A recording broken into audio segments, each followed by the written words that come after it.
been a while since we've done an international healthcare system episode. We thought you might need a break. That break ends now. Australia has the only continental universal healthcare system, and it's the topic of this week's Healthcare Triage.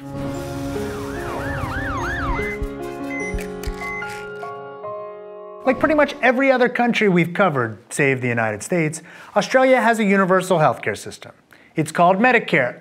What is the deal with that? Seriously, do none of these countries have a thesaurus or something? Medicare, Medicare, Medicare. Anyway, Australia's national public system provides coverage for citizens, permanent residents, and even many people with temporary visas. There's a program for visiting students, and even people seeking asylum get coverage while their cases are under review. Australia also has a voluntary private health insurance system, which complements and supplements the public one. It can give citizens access to private hospitals and some services not covered by the public system.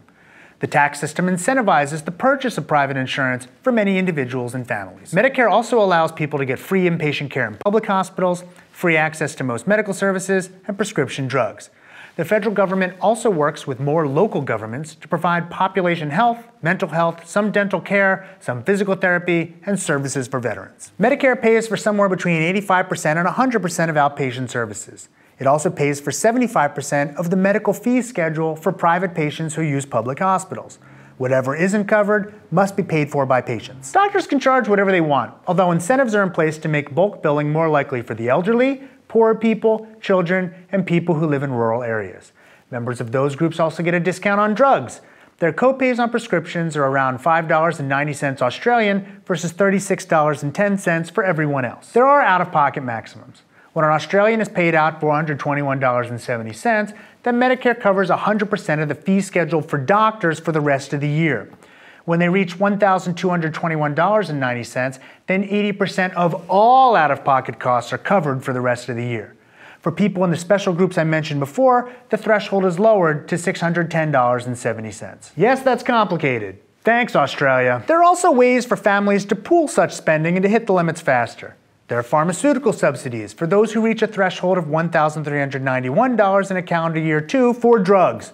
The threshold is also lower for those in the special groups at $354. Australia is one of the cheaper healthcare systems. At 8.9% of GDP, Medicare is paid for mostly from general taxes, patient fees, and a 1.5% levy on taxable income. In 2010 to 11, the government funded about 69% of spending, 43% at the federal level, and 26% from states and territories. The rest, or about 31% of healthcare spending, comes from non-government sources. About 18% is out-of-pocket spending, in co-pays or services not covered by insurance. Private health insurance accounted for about 8% of spending. About half of people have private insurance, which allows them more options in practitioners, hospitals, and care that they receive. Those who opt for private insurance before their 31st birthday get a reduction in premiums for the rest of their lives. Each year, an Australian waits to start buying private insurance after they're 30 sees their rates go up 2% from a base rate, again, for as long as they live. Subsidies have been available to many Australians based on income since 1999. Most primary care doctors are self-employed and work in groups. About 8% of them are under contract with private agencies. Most work in a fee-for-service system. Most also get incentive payments for meeting standards set by the Royal Australian College of General Practitioners. In other words, they have a pay-for-performance system to try to improve quality. I know you watched that video, right? Patients can see any general practitioner they like. GPs do, however, need to refer them to specialists. Specialists also work on a fee-for-service basis, and many of them work in both the public and private parts of the system. After-hours care is available either from primary care docs themselves or from private companies set up among various practices. Grants are available from the government to run after-hours care. Hospitals come in all flavors. In 2011, about 55% were public, 23% were private day hospitals, and 21% were other types of private hospitals. Private hospitals come both in non-profit and for-profit types. Docs that work in public hospitals are usually salaried, although they can work in other reimbursement settings when seeing private patients. Long-term care is mostly provided by families, with some people getting subsidies to help with the expenses. Some homes or care centers are available for those who are very dependent on assistance. Support is both means-tested and dependence-tested. The majority of long-term care facilities are non-profit. About a third are private, for-profit, and about 10% are run by the government. Quality is generally measured and reported on by the Australian Commission on Safety and Quality in Healthcare. About 85% of general practices are accredited against standards, and as I mentioned before, pay-for-performance systems are in place to encourage better care. Some healthcare organizations and professional boards also have quality improvement programs. All citizens and permanent residents can get a personally controlled electronic health record if they want it.